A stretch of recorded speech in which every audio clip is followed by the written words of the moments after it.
They have the combination of both school education and then the upbringing in the home. Because I mean, in Africa or in Ghana, if you like, we all grew in a commercial culture environment where we saw our grandmothers selling something, our mothers selling something. So whilst we were in school, we also sell something. You close from school and then you come, you go sell something, and then come back. So it's not wrong.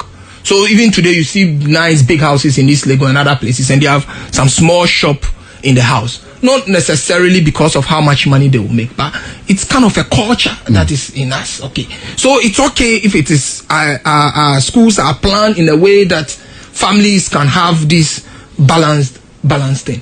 And also talking about free SHS, why do we still persist in this grammar kind of education? What happened to our technical and vocational education, TVET? Recently, I've read somewhere where they're talking about raising money to put into TVET because the time is catching up on us. And we've done nothing about it. And we have a minister in charge of that. So why are they coming to lie to us again? To be seen as tempting to do something about TVET when we all know that they've not done anything. Why should everybody be forced into grammar schools, as we're saying? I mean, what even happens to sports education? People have talents at early stages. Our communities are developed in a way that you don't even find places to develop your sports talent. So why don't we even have schools that is purposely for those who cannot pursue vigorous maths and English but have talents in football, athletics or something? So also enroll in those schools and learn alongside. Okay, so that you can even rope that to this local football and our sports, which is all running down, to be channeled through the schools. Like how the Americans have the college football system. So that you have those playing from the 3rd division to 2nd division to 1st division level will all be coming through the school system. And if you enroll them for 3 or 4 years in that school, you teach them ethics, you teach them some discipline, you teach them morality, you teach them other subjects, governance and all those things. So it comes out of school as a footballer, but with good education, and then they can behave well. So that the problems, I mean, I don't see why we're not tackling the thing holistically, but we're just doing piecemeal to please who? And again, let's see, we talk so much about free SHS and the increasing numbers. What have we done to those who do not go into secondary school? I mean, what's the national plan for them? We leave them at that if you can't go to secondary school, you're on your own. Even if they are 10,000 every year, do that plus 3 years and see how many people you are multiplying into the streets. Okay, we have all these shopping malls coming nicely big.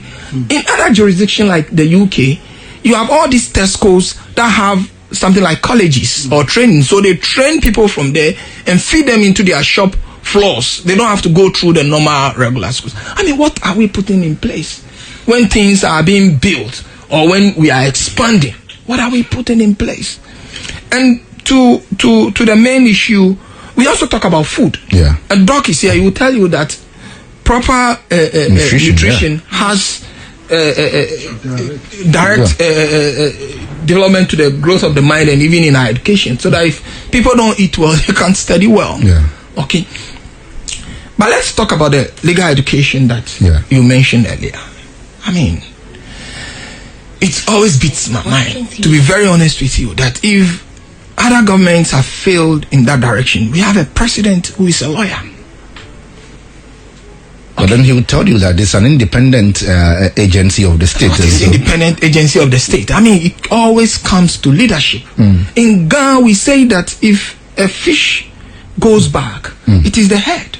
So if you walk to the fish market and you want to check the freshness of the fish, you open the gills to see to check the freshness. It's the head that goes back, but it affects every part of the fish. You can't say, oh, the head is gone bad, you cut off the head and eat the other part of the fish. You see still that the fish is gone bad there. Okay, so we can't say there's an independent whatever. I mean, if it's a problem, it's a problem. Well, we have a new we're going to have a new CJ. If you followed the vetting process, we look at his own disposition on things. Do you think anything will change? Let's come to that. We have a immediate past CJ who made a very pronounced statement at the last Ghana Bar Association. We said that they are going to expand intake. and that it will reflect in the 2016 budget. I've read the budget. 2020 budget. Okay. It's going to be. Okay, in 2020. I've gone back and forth, looking for where they're going to expand the enrollment. See, if you have space that can take only 100 people, and you have 2,000 people, you still have to force 100 people to go into that space. So it doesn't matter how they perform. Even if all the 2,000 people pass, because the space is fixed, you cannot allow all the 2,000 people because you don't have the space for them. Okay? But you see, the serious nature of this thing is we've created 6 new regions. And I'm asking my question, what is the legal plan for those 6 regions?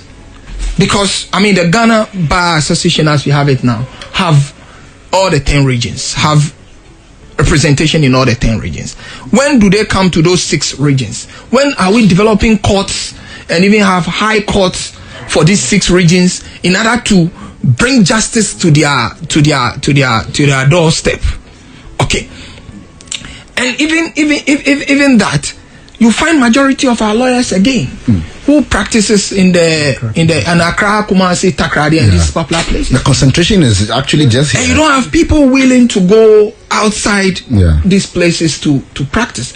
Therefore, there must be a national consciousness to get people to go there.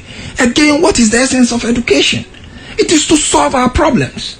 And we have all seen that legal education is not what we solely do in the lecture rooms.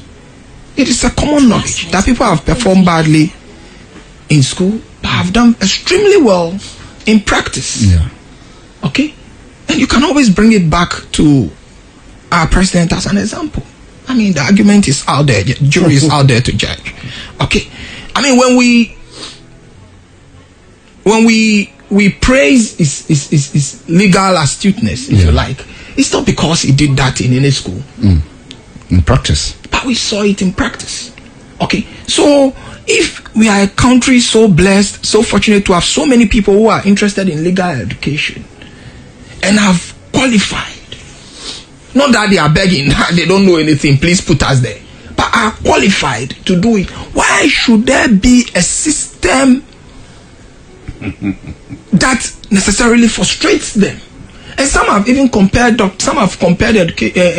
legal system to medicine and other professions. That what if people also start? I was going to throw that to Dr. Jawapia to start also look at, because then there's always that parallels that we draw between the medical teaching and then, of course, the legal education here in Ghana. That what if people also start calling for flexible entry into medicine? And why are doctors not allowing that? But I'm saying that, look, if we wake up tomorrow and so many Ghanaians are desirous of becoming medical doctors, we should be very happy for it. Why not? Because that makes the system better. Okay? So if we are not having that huge numbers interested in becoming medical doctors, as in becoming lawyers, we shouldn't frustrate them. But create the system, which I did in one of my articles, that if the test is that people do very well in practice because of continuous apprenticeship or continuous training, they do very well, why don't you draw a program that gives them a number of years to necessarily do the practice under maybe a law firm or something before they go out on their own? So you say, for instance, if you complete maybe your LLB and you do 6 months of your professional training, you have to do 2 years, of which you have to do 50 cases at the lower courts. And then you have what we call, if you go, I'm happy Prof mentioned Rwanda, where I've been the whole of this year. I've been there, so I know very well about Rwanda, where you have